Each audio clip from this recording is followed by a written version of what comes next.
देखो पहला सवाल है, निम्न में से किसे उड़ीसा की कोयल कहा जाता है? अब ऑप्शन है केलुचरण महापात्रा, रुक्मणी देवी, श्यामा मणि देवी, या इनमें से कोई नहीं। क्या लगा रहे हैं आप आंसर? है आप लगा रहे हैं केलुचरण महापात्रा। ये जो उड़िया एक नृत्य है ना, ओडिसी, हाँ उसके कलाकार हैं, लेकिन इसका जो सही आंसर है वो नाम है श्यामा,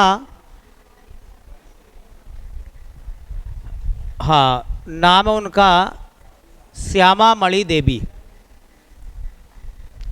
श्यामा मणि देवी को उड़ीसा की कोयल या हाँ कोकिल ऑफ उड़ीसा, उड़ीसा की कोकिल कहा जाता है। कोकिल मतलब कोयल। अब क्यों कहते हैं इन्हें, देखो तो दो बातें नोट करिए। पहला आप श्यामा मणि देवी,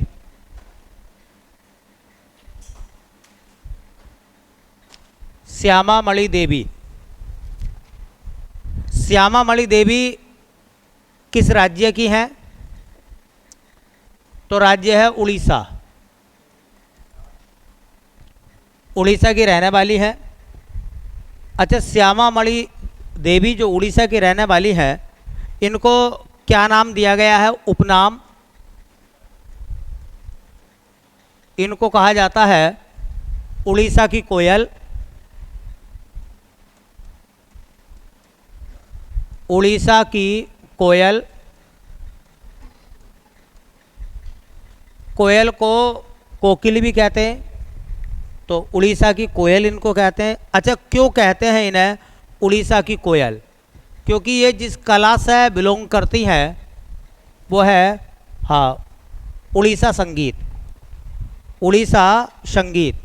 तो इनका जो कला या हुनर है वो है उड़ीसा संगीत।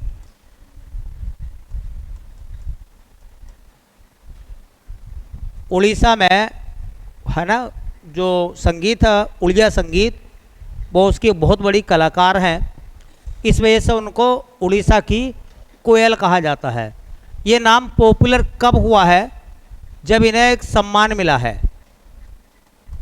इनको सम्मान मिला है पद्मश्री का, और पद्मश्री का सम्मान इनको मिला है 2022 में। तब से ये नाम और ज़्यादा चर्चा में आ चुका है। तो वह इतना भी पूछ लेंगे, एक सवाल ऐसे भी बना देंगे, एग्जामिनर इस तरीके से सवाल बना के पूछ लेगा आपसे कि श्यामा मणि देवी का संबंध है, पहला ऑप्शन कर्नाटक संगीत से, उड़ीसा संगीत से, है ना, तमिल संगीत से, या बांग्ला संगीत से। तो उड़ीसा संगीत से उनका संबंध रहा है। वो उड़ीसा संगीत की एक कलाकार हैं, गायिका भी हैं, एक गायिका हैं उड़ीसा, हाँ उड़िया भाषा की एक वो गायक कलाकार भी हैं। नाम है उनका श्यामा मणि देवी। ठीक है, इस चूँकि इस कला को उन्होंने आगे बढ़ाया है और इसी वजह से उनको 2022 में पद्मश्री के सम्मान से सम्मानित किया गया है। उड़ीसा की कोयल आप याद रखें। अच्छा बताओ, स्वर कोकिला किसे कहते हैं? तो स्वर कोकिला लता मंगेशकर। स्वर कोकिला किसे कहते हैं? लता मंगेशकर को स्वर कोकिला कहा जाता है। चलिए अगला सवाल देखो, लिखा हुआ है लोरेम्बम बिनो देवी। इनको ना शॉर्टकट में एल बिनो देवी भी कहते हैं। एल बिनो देवी का संबंध किस राज्य से है? एल बिनो देवी किस राज्य की है? नागालैंड, मणिपुर, असम और मिजोरम। कहाँ की रहने वाली हैं एल बिनो देवी? और ये नाम चर्चा में क्यों आया, और अगर वो चर्चा में आया तो किस वजह से आया है? एल बिनो देवी जो है वो रहने वाली कहाँ की हैं? मणिपुर की हैं। ठीक है, कहाँ की हैं? मणिपुर की।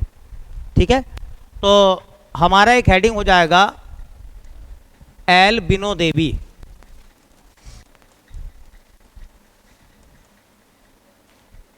जो एल्बिनो देवी हैं वो किस राज्य की हैं? तो राज्य का नाम है मणिपुर। अच्छा, कोई बताएगा मणिपुर की राजधानी? इम्फाल है। मणिपुर की राजधानी इम्फाल है। अच्छा, कोई बताएगा मणिपुर में कोई झील है? लोकटक झील। कौन सी है? लोकटक झील, जो कि नॉर्थ ईस्ट इंडिया की, उत्तर पूर्वी भारत की सबसे बड़ी झील है, वो भी मीठे पानी की। अच्छा, कोई बताएगा कि लोकटक झील में विश्व का एकमात्र तैरता नेशनल पार्क है, नाम क्या उसका? केबुल लामजाओ। और आखिरी सवाल यह है कि केबुल लामजाओ दुनिया का एकमात्र तैरता नेशनल पार्क है, वो किसके लिए फेमस है? संगाई हिरन के। इसलिए संगाई हिरन के नाम से ही संगाई महोत्सव है। कहाँ का संगाई महोत्सव? मणिपुर का। ठीक है, तो ऐसी एल्बिनो देवी जो है वो मणिपुर की रहने वाली हैं। किस कला की वो कलाकार हैं? तो उनकी एक कला है जिसका नाम है लीबा।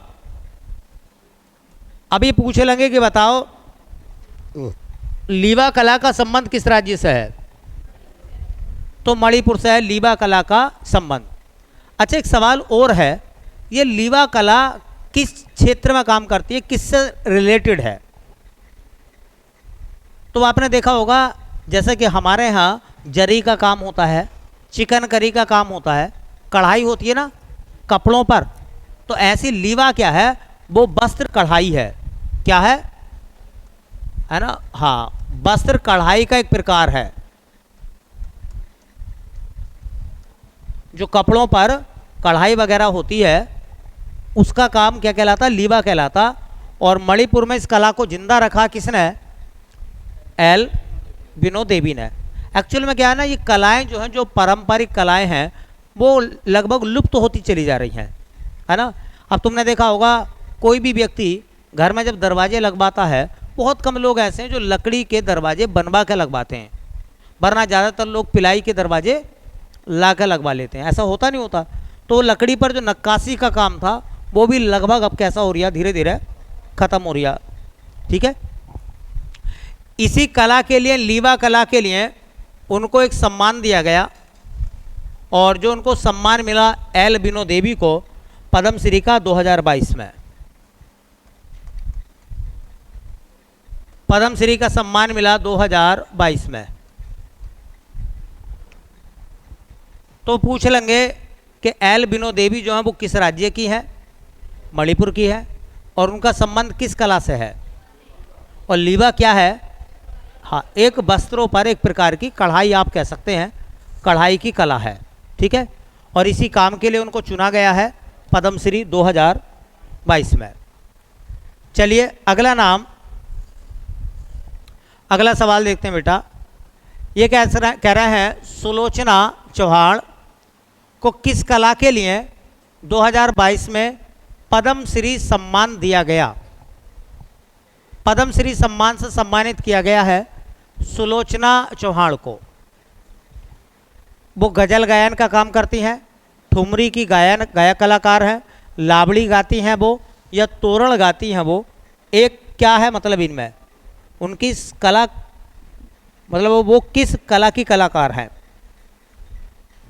कोई आंसर आपको सूझ रहा है? क्या आंसर लगा रहे हो बताओ? ठुमरी? तो देखिए वो लावड़ी की एक कलाकार हैं। और आप सब जानते हैं कि लावड़ी जो है एक नृत्य भी है। कहाँ का? महाराष्ट्र का। और लावड़ी गीत भी हैं। कहाँ के? महाराष्ट्र का लोकगीत क्या है? लावड़ी। ठीक है, तो याद रखो ये जो सुलोचना चौहान है ना, इनका संबंध किस राज्य से है? तो वो महाराष्ट्र की रहने वाली हैं, और महाराष्ट्र में भी खास तरीके से, हाँ, मुंबई से हैं वो। और आप सब जानते हैं महाराष्ट्र की जो भाषा है वो मराठी है। कौन सी भाषा? मराठी। बाल गंगाधर तिलक भी महाराष्ट्र से थे, और शिवाजी भी महाराष्ट्र से थे। ठीक है, हाँ जी। तो देखिए इनकी कला कौन सी है, किस कला की कलाकार हैं? तो वो है लावड़ी। और ये लावड़ी महाराष्ट्र का नृत्य भी है और महाराष्ट्र का लोकगीत भी है। ठीक है, महाराष्ट्र के लोकगीत का नाम बताइए, बोलो। लावड़ी। और महाराष्ट्र का नृत्य लावड़ी और तमाशा। आता नहीं है? चलिए, तो लावड़ी लोकगीत गाती हैं वो, और इसी बात के लिए उनको सम्मान दिया गया, कौन सा? पद्मश्री। पद्मश्री का सम्मान दिया 2022 में। वो लावड़ी की एक कलाकार हैं। अच्छा बताओ, महाराष्ट्र की राजधानी क्या है? मुंबई। अच्छा, मुंबई किस द्वीप पर बसा है? सालसेट द्वीप पर। अच्छा बताओ, जो मुंबई है वो किस नदी के किनारे पर है? मीठी नदी के किनारे पर है ना? मीठी नदी के किनारे पर है मुंबई। देखिए, भारत का बॉलीवुड है मुंबई में। मुंबई में गेटवे ऑफ इंडिया है।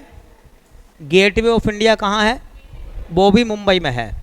ठीक है, भारत का सबसे बड़ा बंदरगाह कौन सा है? मुंबई, तो वो भी मुंबई है। और आपको पता होगा कि जो भारत में, भारत की जो फाइनेंशियल कैपिटल है, मतलब वित्तीय राजधानी, तो वो भी क्या है? मुंबई है। तो मुंबई को भारत की वित्तीय राजधानी कहते हैं। ठीक है, हाँ, धनवानों का शहर है वो। अमीर ज़्यादातर कहाँ मिलेंगे? मुंबई में। आरबीआई का हेडक्वार्टर है मुंबई में, तो है ना। हाँ, नेशनल स्टॉक एक्सचेंज मुंबई में है। ठीक है, बॉम्बे स्टॉक एक्सचेंज मुंबई में है। बहुत सारे कामों के लिए मुंबई फेमस है।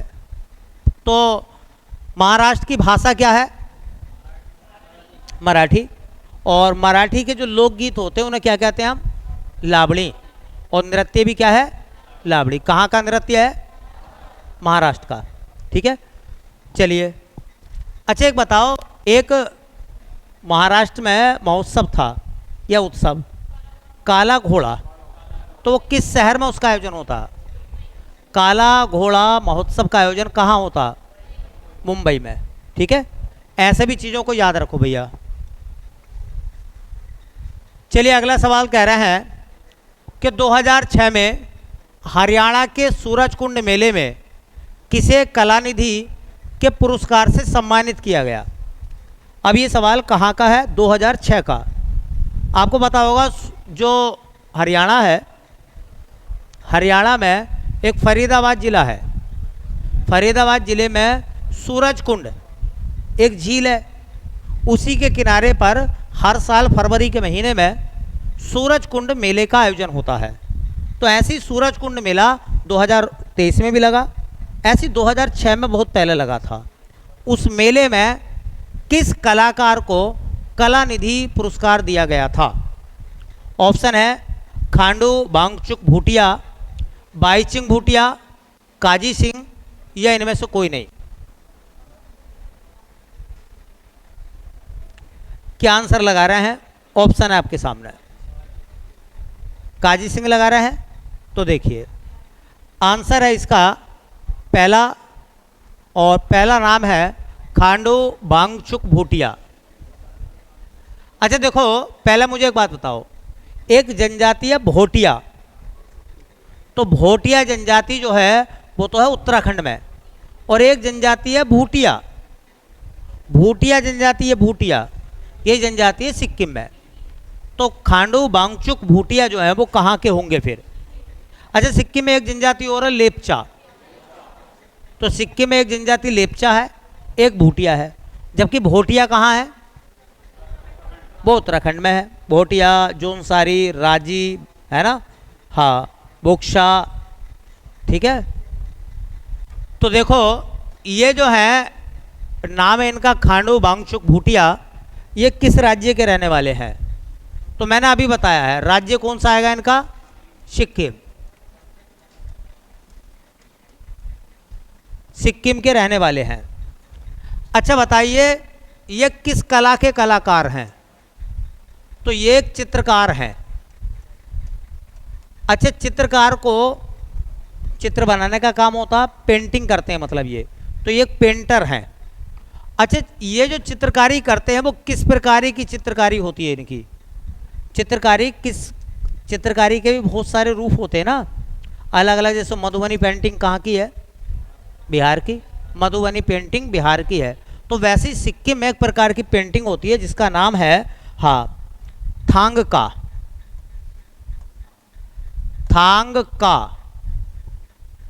पेंटिंग। अब लो जी, एक सवाल आपके लिए बनकर तैयार हो गया। पेपर वाला ऐसे अटपटे सवाल पूछेगा और तुमसे पूछेगा कि बताओ थांग का पेंटिंग का संबंध किस राज्य से है? पहला ऑप्शन सिक्किम, अरुणाचल प्रदेश, असम, मेघालय, ऐसे ऑप्शन बनाकर तैयार रखेगा। तो जैसे कि आपको मैंने बताया कि मधुबनी पेंटिंग कहाँ की है? बिहार की। ऐसे ही हाँ, थांग का पेंटिंग कहाँ की है? हाँ, इसी अपनी कला को लेकर ये तमाम जगह गए और तमाम जगह से इनको सम्मान मिला। कहाँ कहाँ से और कौन कौन से सम्मान इनको मिले? 1981 में एक सम्मान मिला इनको थांग का पेंटिंग में, थांग का पेंटिंग्स का राष्ट्रीय पुरस्कार। राष्ट्रीय पुरस्कार मतलब जो थांग का पेंटिंग्स है उसके लिए नेशनल अवार्ड इनको मिला था 1981 में। 2001 में इनको एक सम्मान मिला जिसका नाम है भारत उत्कृष्टता सम्मान। भारत उत्कृष्टता सम्मान इनको मिला। 2006 में इनको कलानिधि पुरस्कार मिला सूरजकुंड में। सूरजकुंड मेले में कलानिधि पुरस्कार, कलानिधि पुरस्कार से इनको सम्मानित किया गया बेटा। और अब 2022 में इनको सम्मान मिला है कौन सा? 2022 में इनको सम्मान मिला पद्मश्री का। पद्मश्री तो ये अभी भी चर्चाओं में है ना। सूरजकुंड मेले में कलानिधि सम्मान इनको मिला था 2006 में। तो बाकी सम्मान इतने ज़्यादा खास नहीं है, लेकिन ये पद्मश्री आपको जरूर याद रखना। और यहाँ से 2 सवाल मिल जाएंगे कि बताइए थांग का पेंटिंग का संबंध किस राज्य से है? सिक्किम से। एक तो ये हो जाएगा। दूसरा सवाल मिल जाएगा कि थांग का पेंटिंग के हाँ प्रमुख कलाकार कौन है?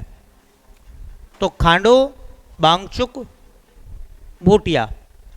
ठीक है। और सिक्किम में मैंने कितनी जनजाति बताई है आपको खास तरीके से? 2, एक लेपचा और एक भूटिया। जबकि भूटिया जनजाति कहाँ की है? उत्तराखंड की। चलिए अगला सवाल देखो बेटा। ये कह रहा है कि माधुरी बर्थवाल का संबंध किस राज्य से है? ये बर्थवाल नाम जितने भी देखो, भूटिया नाम सिक्किम से मिलेंगे आपको, भूटिया नाम। बर्थवाल जितने भी होते हैं, बर्थवाल और रावत ज़्यादातर ये उत्तराखंड में मिलते हैं। ये कहाँ मिलते हैं? रेड्डी नाम जितने मिलेंगे, रेड्डी इस ज़्यादातर आंध्र प्रदेश के मिलेंगे। कहाँ के मिलेंगे? हाँ, आंध्र प्रदेश के मिलेंगे। ठीक है। और सरनेम जो वांगचुक अगर ज़्यादातर मिलेगा तो लद्दाख में मिलेगा। कहाँ? तो ये ना थोड़ा सा ध्यान रखने की ज़रूरत है। मिश्रा वगैरह जो मिलेंगे हमारे उत्तर प्रदेश में, मिश्रा अगर कोई नाम है तो। ठीक है। हाँ, मुखर्जी और बनर्जी ये ज़्यादातर नाम मिलेंगे बंगाल में आपको। तो थोड़ा सा ना आइडिया भी लगा लेते हैं। तो माधुरी बर्थवाल का संबंध किस राज्य से है? तो सिक्किम, हिमाचल प्रदेश, उत्तराखंड और त्रिपुरा। तो क्या आंसर लगा रहे हैं बेटा इसका? अब मैंने बताया कि बर्थवाल नाम कहाँ से होता है ज़्यादातर? बोलो। उत्तराखंड। तो ये कहाँ की है रहने वाली? तो इनका राज्य बेटा उत्तराखंड। अच्छा बताओ, उत्तराखंड की राजधानी क्या है? देहरादून। और ग्रीष्मकालीन कहाँ है? गैरसैंण। ठीक है। अच्छा, उत्तराखंड के मुख्यमंत्री कौन है? पुष्कर सिंह धामी। अच्छा, उत्तराखंड के गवर्नर कौन है ना? तो गुरमीत सिंह, वो वहाँ पे एज ए गवर्नर हैं, राज्यपाल हैं वहाँ के, है ना? अच्छा, उत्तराखंड का हाई कोर्ट कहाँ है? फिलहाल तो नैनीताल में है ना? अब शिफ्ट करने की बात चल रही है, हाँ, हल्द्वानी वगैरह में। चलिए, तो देखो उत्तराखंड की है वो, किस क्षेत्र में वो फेमस है, उनकी कला क्या है? तो कला है बेटा लोक संगीत। उत्तराखंड के लोक संगीत के लिए वो फेमस है। उत्तराखंड के लोक संगीत के लिए वो फेमस है। लोक संगीत क्या होता है? लोकल जो म्यूजिक होता है, क्षेत्रीय संगीत, उसके लिए वो फेमस है। नाम है उनका माधुरी वर्थवाल। कहा जाता है कि ये जो नजीमाबाद है ना, यहाँ एक रेडियो स्टेशन है नजीमाबाद में, तो ऑल इंडिया रेडियो में पहुँचने वाली पहली संगीतकार थी जो ये गई थी, है ना, नजीमाबाद में। इन्होंने अपने प्रोग्राम दिए थे वहाँ, ठीक है। चलिए, उनको कौन कौन से सम्मान मिले हैं? तो एक सम्मान उनको मिला था 2019 में, नारी शक्ति पुरस्कार। नारी शक्ति पुरस्कार। और बेटा दूसरा सवाल इनको 2022 में दिया गया है, हाँ, पद्मश्री का सम्मान। पद्मश्री का सम्मान 2022 में दिया गया। किसको? बोलो। माधुरी बर्थवाल को। और किस क्षेत्र में फेमस है वो? लोक संगीत, उत्तराखंड के लोक संगीत में। वैसे बताया जाता पौड़ी में उनका जन्म हुआ था, हाँ, पौड़ी जिला जो है, और बाद में जो है वो फिलहाल देहरादून में निवास करती हैं, देहरादून में वो रहती हैं, ठीक है। और ये जितने भी सम्मान हैं सब ये राष्ट्रपति के द्वारा दिए जाते हैं।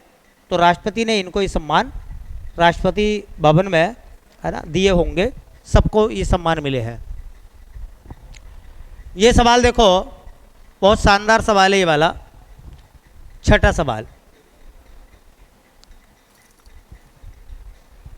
क्या कह रहे हैं छठे सवाल में? देखो बेटा, ये कह रहा है प्रसिद्ध नर्तक युगल कमलिनी अस्थाना व नलिनी अस्थाना को 2022 में निम्न में से किस नृत्य शैली में उनके महत्वपूर्ण योगदान के लिए पद्मश्री से सम्मानित किया गया? ये 2022 में कमलिनी अस्थाना और नलिनी अस्थाना, इनको 2022 में कौन सा सम्मान, पद्मश्री का सम्मान मिला है? कथकली के लिए, मणिपुरी के लिए, कथक के लिए और भरतनाट्यम के लिए। ये सब डांस हैं, और जितने भी डांस यहाँ लिखे गए हैं सब ये क्लासिकल डांस है। ये कमलिनी और नलिनी अस्थाना दो सगी बहनें हैं, उत्तर प्रदेश के आगरा से आती हैं, बनारस घराने से ताल्लुकात रखती हैं। तो बनारस घराना तो फेमस है किसके लिए? कथक के लिए। तो कथक की एक महत्वपूर्ण कलाकार हैं वो कमलिनी अस्थाना और नलिनी अस्थाना। एक बात और सुनो, कथक के 3 बड़े घराने हैं, बनारस घराना, और दूसरा लखनऊ घराना, और तीसरा जयपुर घराना। ये 3 ही है। जब भी इन 3 घरानों की बात आएगी तो कथक जरूर आपके सामने आएगा, ठीक है। तो 2-3 बातें इनके लिए भी लिखें बेटा। 2 सगी बहनें हैं और साथ साथ वो परफॉर्मेंस करती हैं, ठीक है, और बहुत बड़ी कलाकार हैं। नाम है उनका कमलिनी अस्थाना व नलिनी अस्थाना। ये दोनों सगी बहनें हैं। किस राज्य से आती हैं बेटा? तो हमारे राज्य से आती हैं, उत्तर प्रदेश से। और उत्तर प्रदेश में कहाँ से ताल्लुकात रखती हैं? तो ताल्लुकात रखती हैं वो आगरा ज़िले से। कहाँ की हैं? आगरा डिस्ट्रिक्ट की हैं, आगरा ज़िला। ऐसे कलाकारों को ना स्टेट में होम डिस्ट्रिक्ट पूछ लेते हैं, किस ज़िले की है। ज़िले के पास में गांव कस्बा होगा, वहाँ की रहने वाली है, लेकिन जब भी कोई बात आती है ना तो ज़िला ही सबमिट होता, उसमें ज़िले के बारे में आता। अच्छा बताओ, वो दोनों जो हैं वो किस कला की कलाकार हैं? तो कला क्या है? कथक, है ना। कथक एक बड़े कलाकार जिनका पिछली बार निधन हुआ है, पंडित बिरजू महाराज। कथक के बहुत बड़े कलाकार पंडित बिरजू महाराज। देखो किस घराने से वो ताल्लुकात रखती हैं? तो उनका घराना है बनारस। वो बनारस घराने की है। बनारस घराने से ही बिस्मिल्लाह खां आते हैं। बनारस घराने से बिस्मिल्लाह खां आते हैं, जो अपने दौर के बहुत बड़े शहनाई वादक रहे, बिस्मिल्लाह खां। अच्छा, इनको कौन सा सम्मान मिला बेटा? तो इन दोनों को संयुक्त रूप से सम्मान मिला है पद्म श्री का, और ये सम्मान मिला है 2022 में, और उनका नाम है कमलिनी अस्थाना और नलिनी अस्थाना। कथक की कलाकार हैं, बनारस घराना है। ऐसा ना नाम कभी कभी पूछ लेते कि बताइए, कभी कभी ना अस्थाना सिस्टर्स, जब कोई व्यक्ति जो होता है ना, जुड़वा भाई या जुड़वा बहन, है ना, वो अगर संयुक्त रूप से परफॉर्मेंस करते हैं ना तो उनके नाम वैसे पड़ जाते हैं, अस्थाना सिस्टर्स, अस्थाना बहनें। किस नृत्य शैली की कलाकार हैं? ऐसा सवाल भी आपसे मालूम कर लेगा। तो कथक की कलाकार हैं, ठीक है। चलिए, उत्तर प्रदेश के आगरा से आती हैं, बनारस घराना है, और 2022 में उनको सम्मान दिया गया। कौन सा? हाँ, अगला सवाल देखो, उस्ताद राशिद खान का संबंध किस घराने से है? उस्ताद राशिद खान बनारस घराना, रामपुर सहसवा घराना, लखनऊ घराना, भिंडी बाजार घराना।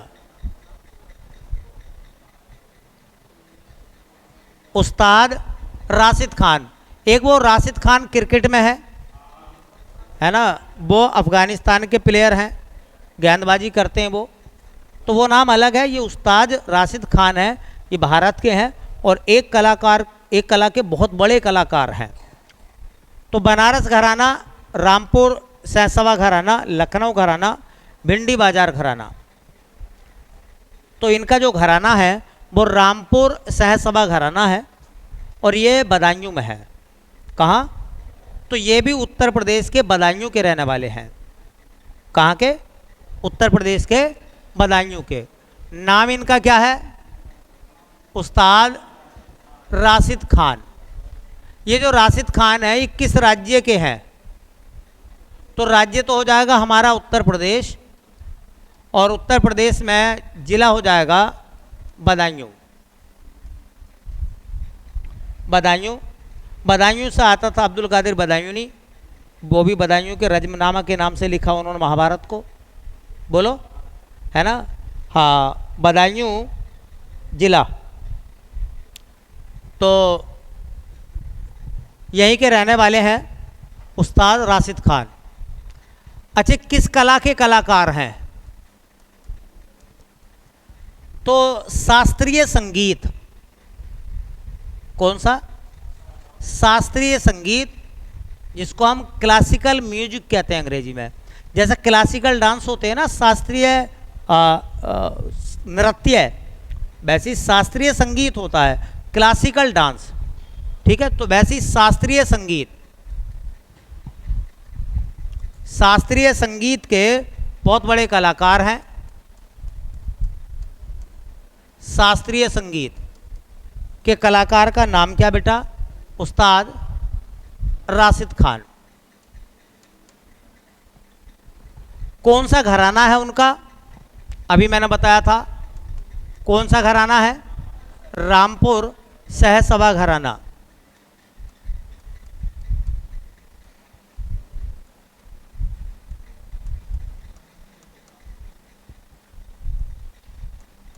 कलाकारों के घराने पूछ लेता है एग्जाम, तो एग्जामिनर घरानों पर सवाल पूछ लेता भैया। अच्छा देखिए कौन कौन सा सम्मान उनको मिला है, ये नाम बहुत फेमस है, याद रख लेना। एक सम्मान मिला उनको 2006 में पद्मश्री, 2006 में उनको मिला पद्मश्री,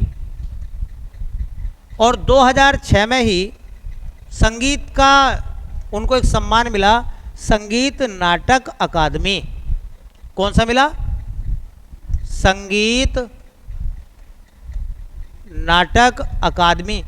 अच्छा वो सवाल बनाने वाला ऐसे पूछ लेता, सवाल बनाने वाला ऐसे भी पूछ लेता कि बताओ उस्ताद राशिद खान को संगीत नाटक अकादमी पुरस्कार कब मिला, क्योंकि ये तो संगीत का बहुत बड़ा पुरस्कार है। कौन सा? संगीत नाटक अकादमी। भारतीय संगीत में, क्लासिकल म्यूजिक में बहुत बड़ा सम्मान है ये। और अभी 2022 में क्या हुआ है, अब इनको देखो पद्मश्री तो मिल गया, पद्मश्री से बड़ा कौन सा होता? तो 2022 में इनको मिला बेटा पद्म भूषण। कौन सा मिला है? पद्म भूषण का सम्मान। सम्मान जो बड़े सम्मान हैं, ठीक है, या बड़े कलाकार हैं, हाँ उनको जो है आप अच्छे से पढ़ें, क्योंकि वहाँ से सवाल अक्सर बन जाता। मेरे हिसाब से तो ये सवाल एग्ज़ाम में आने लायक है, हालांकि मेरे सभी सवाल एग्ज़ाम में आने लायक होते, उनमें भी सबसे ज़्यादा हाँ इस सवाल को मैं बता रही हूँ कि ऐसे क्वेश्चन मैंने बहुत बार देखे हैं, क्योंकि हम सब लोग जब पेपरों को, ओल्ड पेपर्स को पलटते हैं ना, तो हमें इसी टाइप के सवाल नज़र आते हैं। ठीक है, चलिए कह रहे हैं मधुर जाफरी का संबंध किस कला से है? नाम है उनका मधुर जाफरी। मधुर जाफरी का संबंध किस कला से है? साहित्य, खेल, पाक, नृत्य। मधु जाफरी का संबंध किस कला से है? क्या लग रहा है आपको? है भी कला से, नहीं भी है? जब लिखा तो होगा ही है। तो बेटा इनकी जो कला है हाँ वो आती है पाक। देखो पाक शैली होती है, पाक शैली का संबंध किससे? पाक शैली का खाने से। खाना पकाने की जो शैलियाँ होती हैं वो पाक शैली में आती हैं, तो पाक शैली का संबंध होता है खाना पकाने से। ठीक है, पाक शैली का मतलब पाकिस्तान से नहीं है, हाँ कभी हिसाब लगा रहे हो। तो पाक शैली, ये देखो ये नाम है मधुर जाफरी। मधुर जाफरी का संबंध किस राज्य से है ना? तो उनका राज्य आता, वैसे रहने वाली है वो दिल्ली से, दिल्ली से है। कौन सी कला की या किस मामले में वो फेमस है? तो पाक शैली। ये जो पाक शैली है इसका संबंध होता है बेटा किससे? हाँ खाने से। फूड मतलब तो खाना पकाने की जो होती है ना तरीके जो होते हैं, हाँ वो पाक शैली में आते हैं। खाना पकाने के जो तरीके होते हैं वो किस में आते हैं? वो पाक शैली में आते हैं। तो तुमने देखा होगा यूट्यूब वगैरह पे भी तमाम लोग जो हैं वो अपने द्वारा बनाई गई डिश का हाँ प्रचार वगैरह कर रहे होते हैं कि क्या चीज़ कैसे बनाएं। तो आजकल तो तुमने देखा होगा बहुत सारे लोग जो हैं कुछ भी बनाना ना आता हो, गूगल खोल के, यूट्यूब खोल के बैठ जाते हैं। ठीक है, हाँ तो उसी से देख देख के बनाना सीख जाते हैं। हालांकि वो सीखने में टाइम लगता है फिर उसमें भी, है ना। ऐसा नहीं है कि सेम टेस्ट हो जाएगा या सेम चीज़ें बन जाएंगी, वो अलग होती है। लेकिन मैं कह रही हूँ कि वो पाक शैली में ही आते हैं। खाना पकाने की जो विधियाँ होती हैं वो किस शैली में आती हैं? पाक शैली में। ठीक है, इन्होंने ना एक किताब लिखी थी पाक शैली को लेकर, ठीक है, जिसका प्रचार अमेरिका तक इन्होंने करा था भारतीय व्यंजनों के बारे में। किताब का नाम था एन इनविटेशन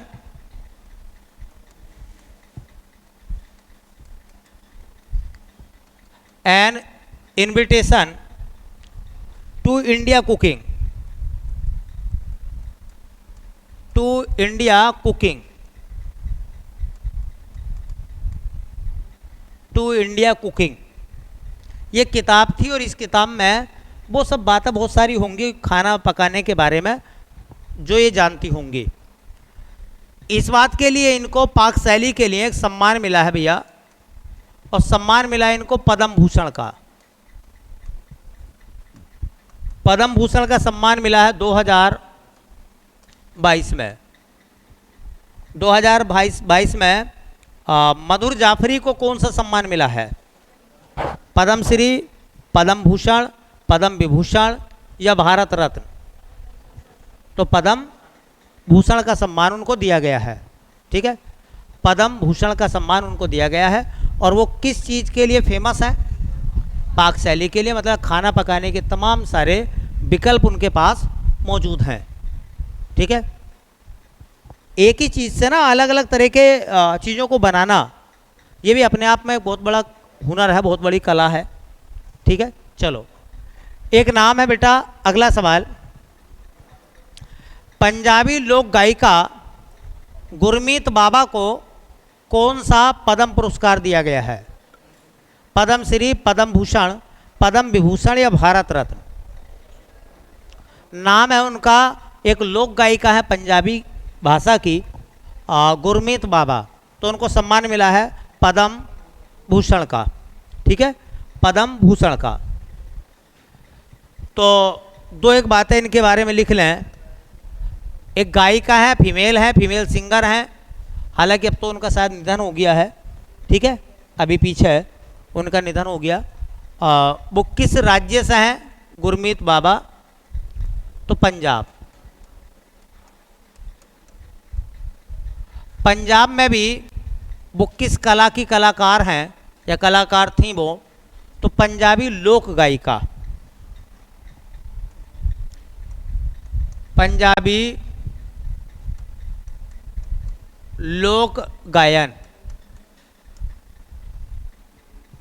पंजाबी लोक गायन, पंजाबी लोक गायन की वो एक कलाकार रही हैं। इनका पंजाबी में एक उपनाम आता है, उपनाम आता है, उन्हें कहते हैं लंबी टेक की मल्लिका। गायकी में ना टेक होते हैं, हर ऐसा होता है ना, हर भाषा का जो भाषा होती है ना उसमें शैली होती है। तो लंबी टेक का मतलब लंबे सांस में गाने वाली, एक प्रकार से आप ये कह सकते हैं। जैसे कि आपने सुना होगा कि एक गायक कलाकार को जब लंबी लाइन दी जाती है तो बीच में सांस लेने की भी जगह नहीं होती, और उसे भी गा देना, ये बहुत बड़ी कला है। ठीक है, तो उन्हें कहते हैं लंबी टेक की मल्लिका, लंबी टेक की मल्लिका। लंबी टेक की मल्लिका मतलब जो पंजाबी सिंगर्स हैं या पंजाबी संगीत है उसमें एक ऊंचे सुर में गाना है ना, इसको ही कहा जाता होगा। चलिए, उनको कौन सा सम्मान मिला है गुरमीत बाबा को? तो सम्मान मिला उनको पद्म भूषण। पद्म भूषण का सम्मान दिया है 2022 में। और ये पद्म भूषण जो है वो कौन से नंबर का नागरिक सम्मान है? तो तीसरे नंबर का। मैंने कहा कौन से नंबर का नागरिक सम्मान है? तो नागरिक सम्मान में पहला आएगा भारत रत्न, फिर आएगा पद्म विभूषण, फिर आएगा पद्म भूषण, फिर आएगा पद्म श्री। और अगर मैं तुमसे सवाल ऐसा मालूम करता कि बताइए कौन सा नंबर का ये पद्म पुरस्कार है, तो पद्म भूषण दूसरे नंबर का पद्म पुरस्कार है और तीसरे नंबर का नागरिक पुरस्कार है। ठीक है, सबसे बड़ा नागरिक पुरस्कार भारत रत्न। चलिए, अगला सवाल कह रहे हैं वर्ष 2022 में कुल कितने पद्म पुरस्कार दिए गए? वर्ष 2022 में कितने पद्म पुरस्कार दिए गए टोटल? 2022 की बात चल रही, 23 वाले नहीं, 22 वाले। 128, 126, 130, 124। तो 2022 में टोटल दिए गए थे 128। कितने टोटल कितने थे? 128। देखो हम बात कर रहे हैं 2022 की। 2022 में हाँ कुल पद्म पुरस्कार 2022 में कुल पद्म पुरस्कार मिले थे, बटे थे 128। इन 128 में सबसे बड़ा पद्म पुरस्कार कौन सा होता? तो पद्म विभूषण। पद्म विभूषण कितने व्यक्तियों को मिला था भैया? पद्म विभूषण पाने वाले लोग थे 4। 4 लोगों को पद्म विभूषण मिला। अच्छा, पद्म विभूषण के बाद में दूसरा पद्म पुरस्कार पद्म भूषण, और ये दिया गया था 17 लोगों को। तो पद्म भूषण के बाद तीसरा पद्म पुरस्कार बताओ। तीसरा पद्म पुरस्कार पद्म श्री, और बाकी घटा लो कितने लोग बच गए? तो लगभग मतलब 107 107 लोगों को क्या दिया गया था? पद्म श्री। तो पद्म श्री 107 लोगों को दिया गया था। अब ये हमने जो अब तक लोग पढ़े थे कला वाले सवाल थे, और ये कला वाले सवाल जो थे वो 2022 के थे। अभी 2023 के पढ़ेंगे, 2021 के पढ़ेंगे। तो 21, 22, 23 अगर एसएससी और तमाम एग्जामों को आप दे रहे हैं तो यहाँ से आपको सवाल जो है देखने के लिए मिलेंगे। ठीक है, 21, 22 और 23 है। अगर एसएससी का 25 क्वेश्चन का टेस्ट पेपर दोगे तो कम से कम 1 या 2 सवाल मिलेंगे, और 50 का होगा तो 3 से 4 मिल जाते हैं कभी कभी। ठीक है, तो चलिए देखते हैं बाकी बाद में, है ना।